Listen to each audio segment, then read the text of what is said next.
He arrived just after sundown, the kind of twilight that makes the sky feel like a broken promise, fading to blue, the cold creeping into your bones, and way too much quiet all around. The boy wore a coat 2 sizes too small, a threadbare backpack on his shoulders, and those eyes. Oh, those eyes.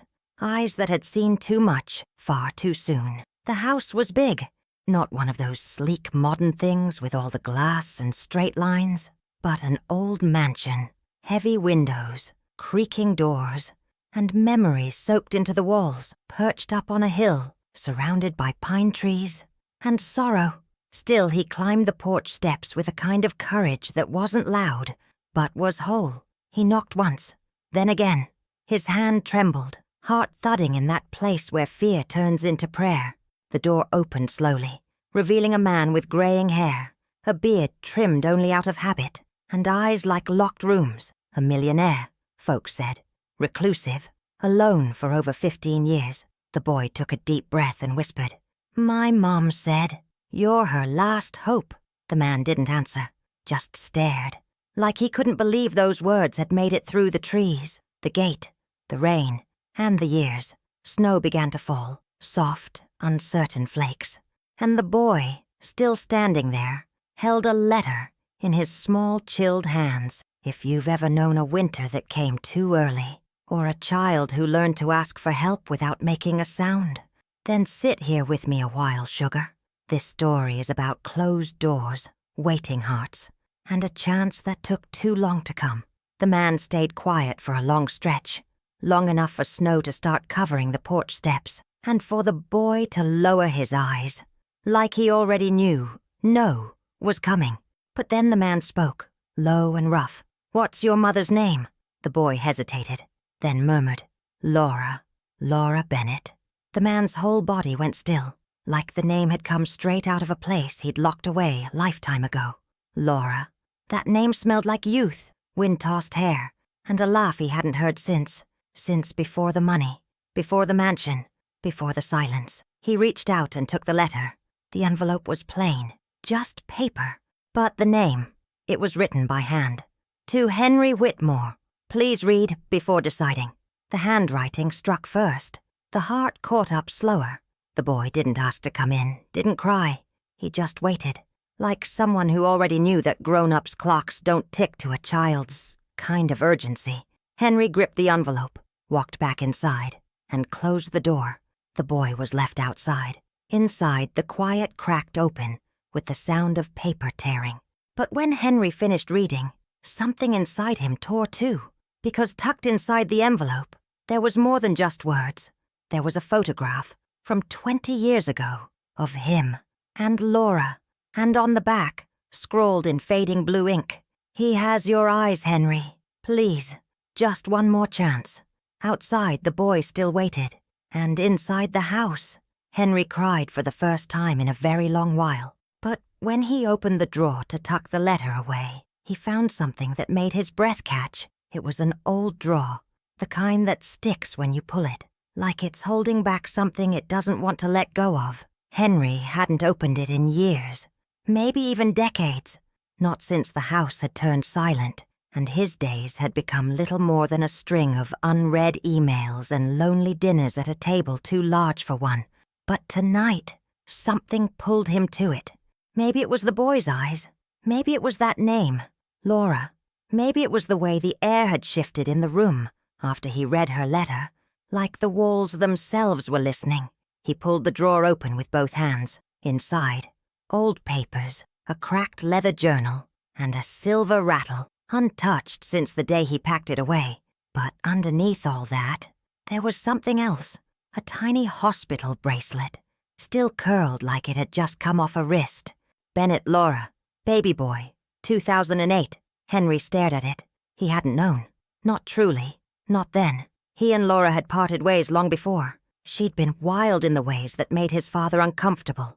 A waitress with a soft voice and a fire in her heart. And he was already on the path they had laid for him. Business school, investments, silence.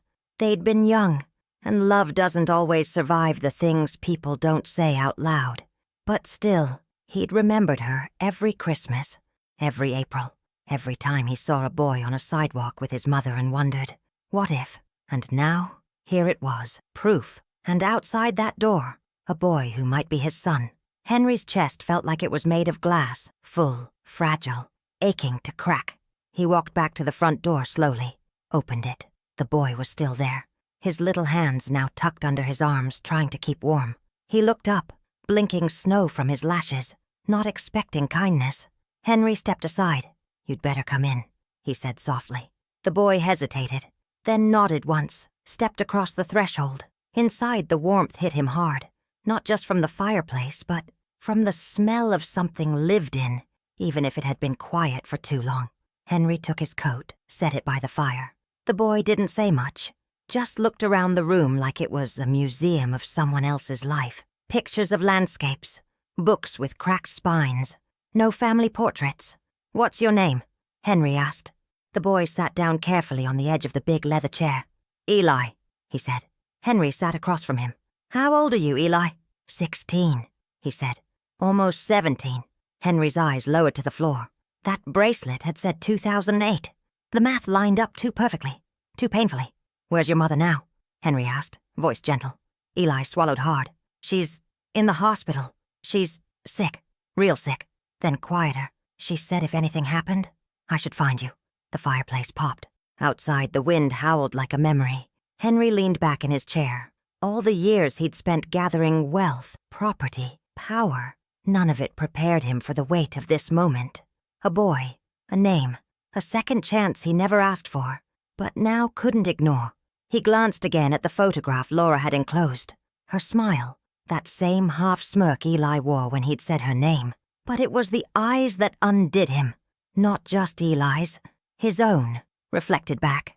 And still, doubt had a voice, a cold, rational whisper. What if she was wrong? What if this wasn't your child? What if she just wanted help? Henry stood, walked to the mantel, picked up an old landline phone dusty with disuse. He dialed a number he hadn't used in over a decade. After a pause, a woman's voice answered. Kind, familiar. "Dr. Marion Whitfield." Henry took a breath. "Marion, it's Henry. I need a paternity test." Behind him, Eli looked up, and Henry didn't have to turn around to know. The boy had heard every word, but it was what Eli said next that made Henry freeze. "It's not just about me, Mr. Whitmore. It's about my mom. She doesn't have much time." Henry turned, eyes meeting Eli's, and the boy added in a whisper that cracked like dry wood. "She said you once loved her enough to stay. Maybe now you can love her enough not to leave." And just as Henry opened his mouth to respond, the phone rang again. A different line, an emergency number. He answered. "Mr. Whitmore, this is St. Mercy Hospital. Laura Bennett listed you as an emergency contact. There's been a complication." The phone in Henry's hand felt heavier than it should have, not just because of the weight of the voice on the other end, but because of everything it carried. Years of absence, of maybes, of closed-off rooms and unopened drawers. "This is St. Mercy Hospital. Laura Bennett. She listed you as next of kin." Henry's voice didn't come right away. There was a storm behind his ribs, thunder that didn't show on his face. He swallowed. What happened? A pause. Then the nurse on the other end spoke gently, the way people speak when they're used to delivering bad news. "She came in last night. Severe respiratory distress. It's likely late stage. We've moved her into ICU.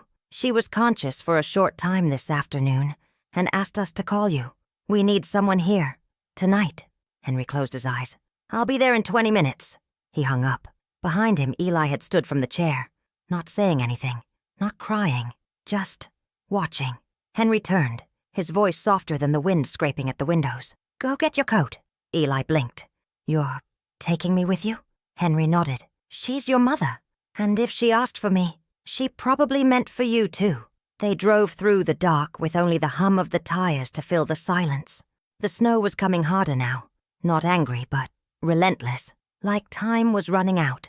Eli sat still in the passenger seat, hands clasped in his lap, the hospital bracelet from that drawer now in his coat pocket. He hadn't let it go since Henry handed it to him, without a word. Just before they left, at a red light, Henry spoke.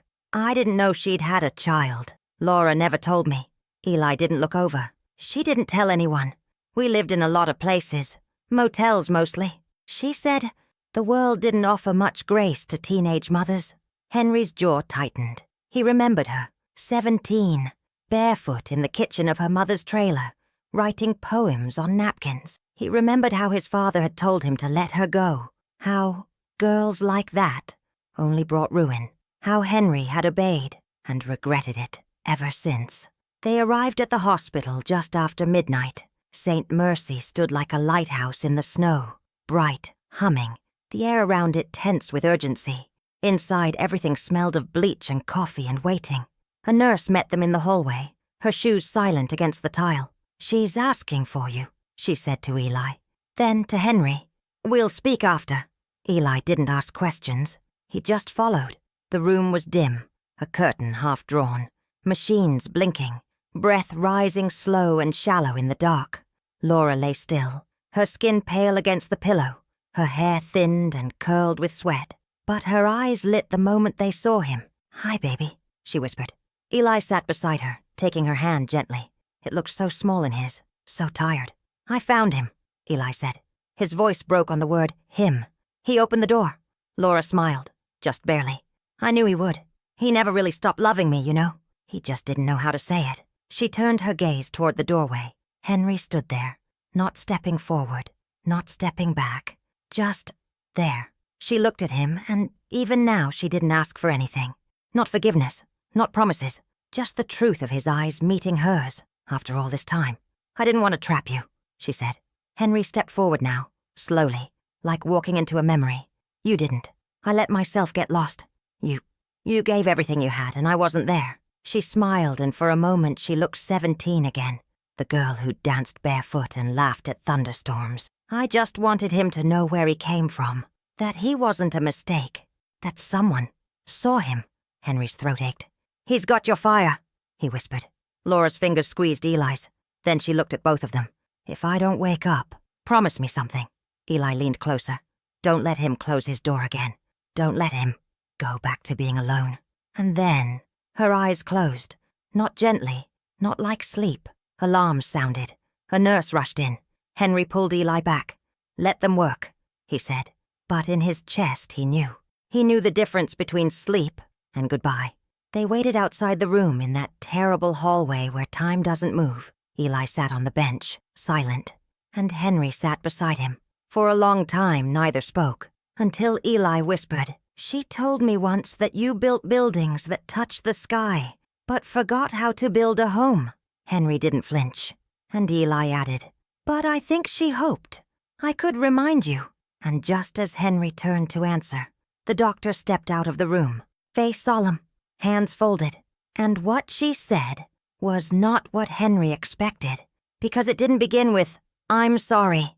It began with, "Mr. Whitmore, she left you something she wanted you to see."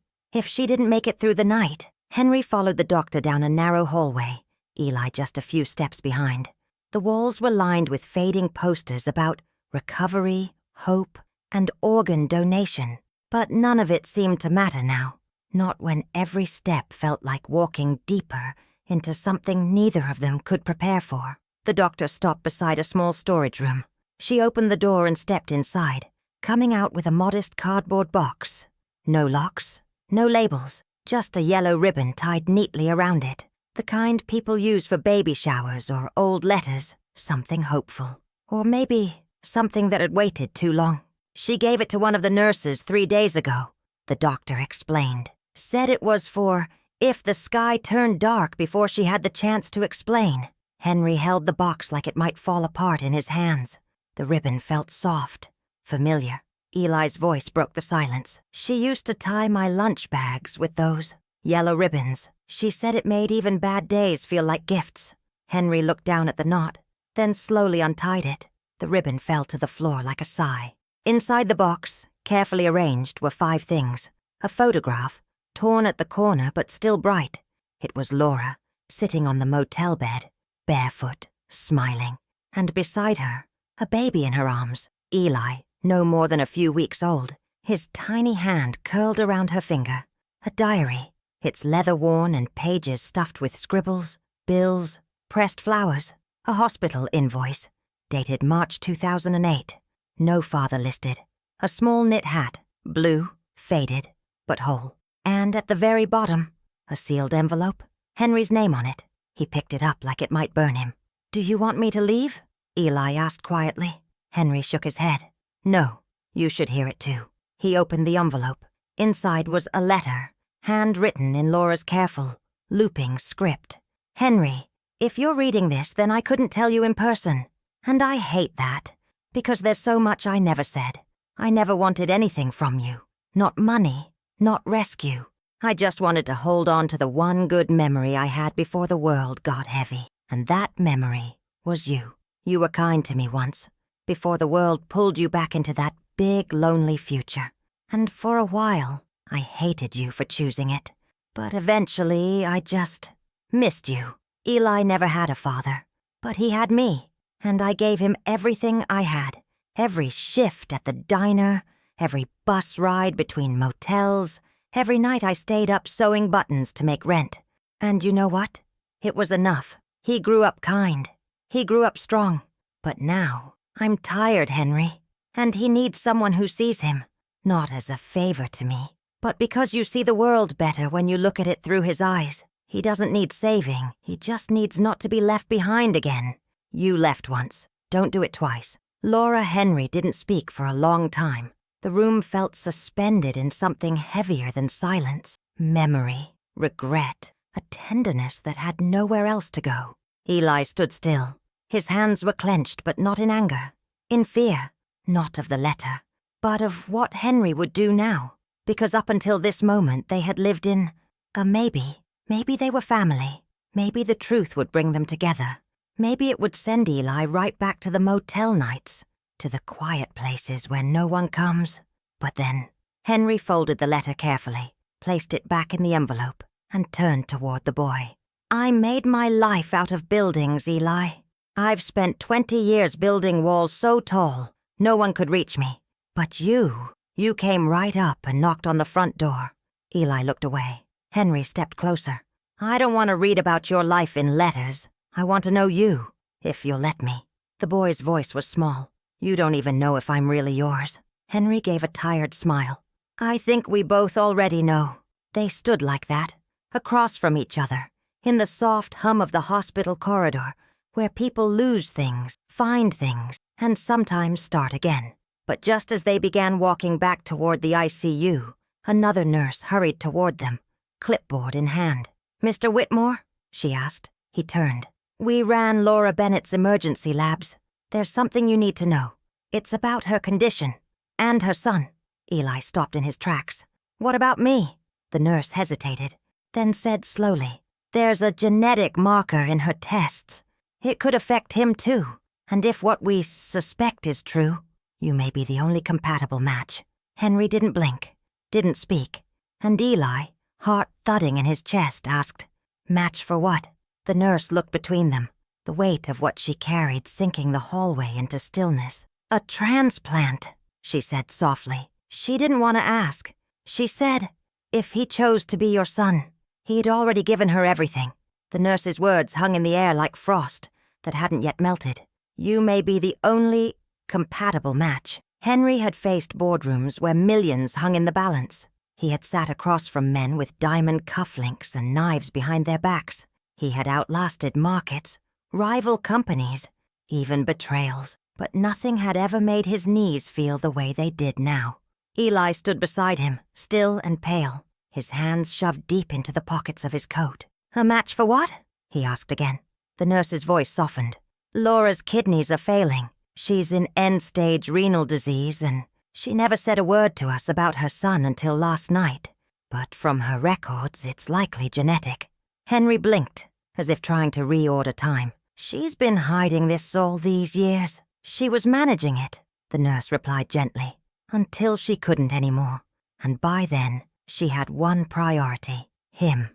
Eli turned away, staring at the window at the end of the hall, where snowflakes clung to the glass like little hands trying to get in. "What happens if I have it too?" he asked. The nurse sighed.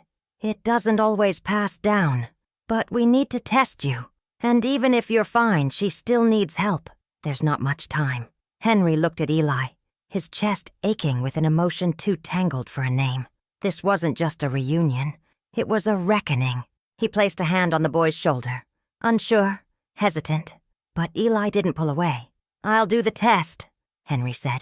And then, quieter. "And if I'm a match, she gets what she needs. No questions." The nurse nodded, relief blooming behind her professional calm. "We'll move quickly." After she left, Eli finally looked up at him. "Why would you do that? You haven't seen her in 17 years. You don't even know me." Henry didn't answer right away. Instead, he reached into his coat pocket and pulled out the yellow ribbon, held it between his fingers like a memory too fragile to fold. "Because I should have been there when she tied this around your lunches. Because I missed the birthdays and the school plays and the nights she stayed awake by herself. Because I might not have known you, but I know what it's like to wish someone had stayed." Eli's mouth trembled, but he nodded once, barely. And just as Henry sat back down, a nurse returned. "Test is ready. It'll only take a few minutes." But even as Henry followed her, one thought followed him harder. What if I'm not a match? What if, after all this, I can't give her what she needs? The kind of failure that money can't fix. The kind that comes with real stakes. And as the door closed behind him, Eli sat in the hallway, still holding the photograph of his mother with a baby in her arms, and a smile that refused to give up. But just as he tucked the photo into his backpack, his phone buzzed. A message, unknown number, and the words made his blood run cold. "You shouldn't have gone to him. You have no idea what he's capable of." Eli stared at the phone screen, his breath caught somewhere between fear and disbelief. The message glowed sharp against the dim hospital lights. "You shouldn't have gone to him. You have no idea what he's capable of." He looked around. The hallway was nearly empty. Just the quiet shuffle of nurses, the occasional beep from monitors behind doors. But suddenly, it didn't feel like a hospital anymore. It felt like a trap. Eli's thumb hovered over the screen. He didn't recognize the number. No name. No thread. Just that cold, sharp warning.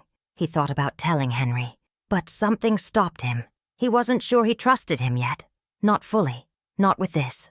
Instead, he slipped the phone back into his pocket, trying to breathe through the pressure now building behind his ribs. Meanwhile, in a lab just 2 floors down, Henry sat across from the technician, arm outstretched, a thin plastic band wrapped around his elbow. The room was quiet except for the sterile clinks of glass and the hum of a mini-fridge. The technician worked quickly. "This'll only take a moment," she said. Henry nodded, but his mind was elsewhere, back in a motel room with peeling wallpaper and a girl who once told him, "I don't need you to rescue me, Henry. I just need to not feel like a mistake." He hadn't listened then, not the way he should have. And now, fate was handing him the chance to listen with something more permanent than words. The needle stung, the tube filled. And just before he left the room, the technician handed him a consent form. "We're also going to run a secondary test.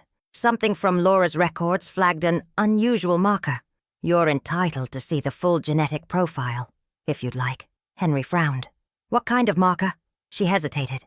"It's rare, possibly inherited, shows up in blood filtration genes, but also in emotional regulation. Some studies link it to high levels of resilience and risk." Henry signed the form, his hand steady. He wasn't afraid of what they'd find. He was afraid of what they wouldn't. Back in the hallway, Eli was nowhere to be seen. Henry checked the waiting area, the vending machines, even the ICU corridor. Nothing. Panic tightened around his spine. Then he saw it, the door to the hospital records room, slightly ajar. He walked in slowly. Eli sat at the computer terminal, eyes wide, screen glowing. He looked up when he saw Henry. "I was just looking for old records. About her. About me." Henry stepped closer. "What did you find?" Eli pointed. "A birth certificate." Baby boy Bennett. No father listed.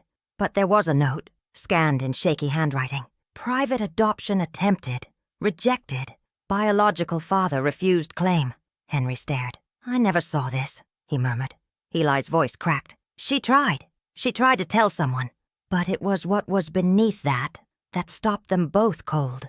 A secondary name scribbled in an old file scan. One Henry hadn't heard in over 30 years. Malcolm Whitmore, his father. Henry staggered back a step. "My father tried to take custody?" Eli turned toward him. "And your father refused to say I was yours." Outside, the snow kept falling. But inside Henry's chest, a storm began to rise. The silence between Henry and Eli stretched like a hallway with no end. Only the computer screen glowed. That name pulsing in pale blue letters. Malcolm Whitmore. Eli leaned back, fists clenched. His jaw was tight, but his eyes, they weren't angry. They were hurt. And that was somehow worse. Henry swallowed hard, stepping closer. "My father never told me. Never." Eli didn't look away. "You said that already. But I'm the one who spent his life not knowing who I came from." Henry closed his eyes. "I would have—" Eli cut him off, voice low. "Would you?" There was no venom in it. Just the question, sharp as frost. "I don't know," Henry admitted. And there it was, the truth, naked and ashamed. "I was 22, focused on escaping him, on proving I wasn't like him. Laura was the only soft thing in my life, and I ran from that softness like it was weakness, because he taught me to." Eli's eyes flickered, uncertain now. He sat down heavily in a chair by the window. He hated her, didn't he? Henry nodded slowly. He hated anything he couldn't own or control. Laura didn't bow. She was fire in a world that wanted obedience. He walked to the side of the room and picked up a dusty binder from the shelf, opened it, revealing pages of legal documents, court attempts, sealed orders. "My father tried to adopt you out from under her." That was the adoption attempt on the record. "She must have refused. She protected you from him when I didn't even know you existed." Eli leaned forward, his voice nearly a whisper. Why would he care about a kid from a motel? Henry's answer came slowly. Because he thought a grandchild, even one he disapproved of, might tarnish the family name. And if he couldn't erase you quietly, he'd rather hide you permanently. Eli shuddered. "I thought maybe he'd sent that text. The one warning me about you." Henry turned sharply. "What text?" Eli pulled out his phone, showing the message. Henry read it once, then again. "You have no idea what he's capable of." Henry's face darkened. "That wasn't from him. He's been dead 6 years." Eli blinked. "Then who?" Henry didn't answer, because a name had already formed in his mind. A man who once worked side by side with Malcolm. A man still on the board of the Whitmore Foundation. A man who never liked Laura, or any woman who didn't dress her anger in pearls. Leland Graves. Henry spoke the name out loud. "He was my father's lawyer. Ruthless, loyal, and afraid of scandal. If Laura's story comes out now, with your face, your name, he'd lose everything he's spent his life protecting." Eli's voice dropped. "So we're still just a risk to them." Henry looked him dead in the eye. "Not to me." And for the first time, Eli didn't look away. But before the moment could settle, Henry's phone buzzed. A new number. No name. Just a voicemail. He played it. Laura's voice, weak and breathless, filled the room. "Henry, if this reaches you, I need you to promise me something. No matter what anyone tells you, don't let Eli go back to that place. Don't trust Leland. Please." He tried to offer me money to disappear. And when I said no, I started getting followed. The message ended in static. Eli was pale now. "She didn't tell me." Henry's voice was a whisper. "She told me, just in time." Then a knock came at the door. It was the nurse. "We have the results." The results were printed on paper so thin, they rustled like autumn leaves when Henry took them in his hands. He sat down in the consultation room, Eli beside him, both silent as the doctor. An older woman with soft eyes and no time for sugarcoating began to speak. "Well," she said gently, "the tests are clear." Henry braced himself. "You are a full biological match to Eli. And also, a strong donor candidate for Laura." She paused. "Her condition is critical. She has days, maybe less." Henry nodded, his lips parting but no words coming out. He folded the papers slowly, as if trying to make time bend with the motion. Eli's voice was small beside him. "What about me? The marker. Did I get it?" The doctor sighed. "Your labs show early signs, but no active damage yet. We'll monitor you closely. You'll need lifestyle adjustments. But there's time. And now, you have someone to help you." She looked at Henry. "You both do." After she left, the silence between them wasn't sharp anymore. It was full, like a room that had just been filled with light. Eli looked at Henry. "So, what now?" Henry turned to him, and for the first time his voice carried no formality. "We don't ask the world's permission. We help her, and we figure out the rest, one sunrise at a time." Eli smiled faintly, then whispered, "She used to say that, one sunrise at a time. When we had nowhere to go, she'd find a bench or a cheap room or a bus station, and she'd say, 'We just need to make it to morning.'" Henry swallowed the lump in his throat. "She was braver than I ever was." They went to see her one last time before the surgery was scheduled. Laura was awake, barely, but her eyes found them both, and in them, Henry saw something he hadn't earned, but needed: trust. He sat beside her, took her hand. "I'm a match." Tears welled in her eyes. "I didn't want to ask. Didn't want to put that on you." Henry shook his head, his voice cracking. "You gave him everything. Now it's our turn." Eli stood on the other side of the bed, his hand over hers. Her thumb brushed across his skin in a final act of comfort. Mother to son. She looked between them. "My boys," she whispered. Then she closed her eyes, and for the first time, slept like someone who wasn't afraid of the dark anymore. But just outside the hospital room, a man in a charcoal suit watched from the glass window, phone pressed to his ear. "Yes," he said. "They're both inside, and if they try to go through with it, we'll lose everything." A pause, then, "No, sir. We don't threaten the boy. We make sure Henry Whitmore understands. If he donates that kidney, the foundation will bury him." Henry didn't sleep that night. Not with the surgery scheduled. Not with the decision already made. He sat in a hospital armchair that had probably held 1,000 kinds of waiting, and now it held him. Eyes fixed on nothing, mind full of everything. Outside, the snow had finally stopped, but inside, the wind still circled. Eli was curled on the small couch across the room, fast asleep, his backpack tucked under his head, still holding his mother's journal against his chest. Henry watched him in silence. Every slow breath reminded him of all the birthdays he missed, the science fairs, the scraped knees, and late-night fevers, moments that belonged to another man. But there had never been one. Just Laura, fighting alone. And now, maybe the time couldn't be reclaimed, but maybe something else could begin. That's when the door opened. Leland Graves stepped in like he owned the air around him. Gray wool coat, dark gloves, the same steel-eyed poise he'd carried for 40 years. He didn't take off his hat. He didn't ask if it was a good time. "Henry," he said with a flat smile, "you always had a strange habit of digging up things meant to stay buried." Henry didn't stand. "And you always had a talent for hiding anything that needed light." Leland took a slow step toward the window and pulled a thin envelope from inside his coat. "I'm here as a friend." "You don't have friends," Henry said calmly. "You have allies, until they stop serving your bottom line." Leland looked out at the snow-lit sky. "You're about to make a mistake, a very old one. This hospital is tied to the Whitmore Foundation. Your name, your seat.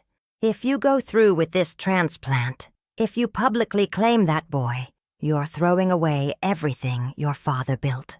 Henry said nothing. Leland turned and held out the envelope. "Confidentiality agreements. We've prepared a generous settlement for the boy. No names in the press. No damage to the legacy. You don't lose your power, and he walks away with a future." Henry didn't even reach for it. "You want me to sell the right to love my son for the sake of an old man's reputation?" Leland's voice was smooth. "I want you to keep what's yours. You don't have to be a martyr, Henry. There's still time to disappear from this story." Henry stood now, and for once, his voice didn't carry the weight of money or business, just truth. "You know what Laura used to say about me, that I built towers that touched the sky, but never learned how to build a home." He reached for the envelope, ripped it in half, then in half again. "She was right, but I'm learning now." He pointed to the door. "Leave, and don't come near him again, or me." Leland didn't blink, just adjusted his coat. "You've just buried the Whitmore name." Henry stepped closer. Maybe it should have stayed buried. Leland turned and left without another word. The door clicked shut. Henry sat back down, the adrenaline still cooling in his blood. Across the room, Eli stirred awake. "Everything okay?" Henry looked at him and gave a quiet smile. "It is now." But neither of them knew that in a dark room 1 floor below, someone had recorded that conversation, and the file was already uploading. To someone who intended to use it, the morning of the surgery came clear and still. No storm, no snow, just sunlight trying its best to spill through the hospital window. Eli sat beside Henry's bed, the hospital gown making the older man look smaller than usual, more human. The IV was already running. The monitors beeped steadily. Eli watched him in silence, then asked, almost too softly, "Are you scared?" Henry didn't answer right away. When he did, his voice had none of the corporate polish Eli had grown used to. "Not of the surgery. I'm afraid we won't have enough time after." Eli looked down at his hands. "I thought you were the kind of man who never felt anything. Mom used to say rich people didn't have room for pain. But now, I think maybe you were just frozen, and we're both starting to thaw." Henry smiled. "Not a big one, but real. I miss so much, Eli. But if I get up from this bed, we start fresh, somewhere quiet, somewhere with space for second chances." Eli laughed under his breath. "Start what?" Henry's answer was simple. "A home, one with mismatched plates, with dinners that don't end in silence. With you." A nurse stepped in. "It's time, Mr. Whitmore." Eli stood and reached for his hand, held it tightly. "Come back." Henry looked up at him. "I promise." Then the bed was wheeled away, and Eli was left alone. Again, but this time, he had her journal. He sat by the window, flipping through the worn pages, scraps of poems, receipts, ink-stained thoughts. Tucked inside, folded in thirds, was a note in Laura's handwriting. "If you ever meet your father, and he sees you as whole, not as weight, know that my heart has rested." The tears came, and this time, Eli let them fall. Hours passed, too many, until finally the surgeon stepped out, a calm expression on his face. "Everything went well. He's stable. So is she." Eli didn't speak, just nodded, clutching the journal tighter. But far down the hall, behind a screen, a journalist opened an email. Subject line, "Billionaire's secret son, the story that could end. Whitmore forever." Attached, audio file, legal docs, a photo, and a message. "You know what to do."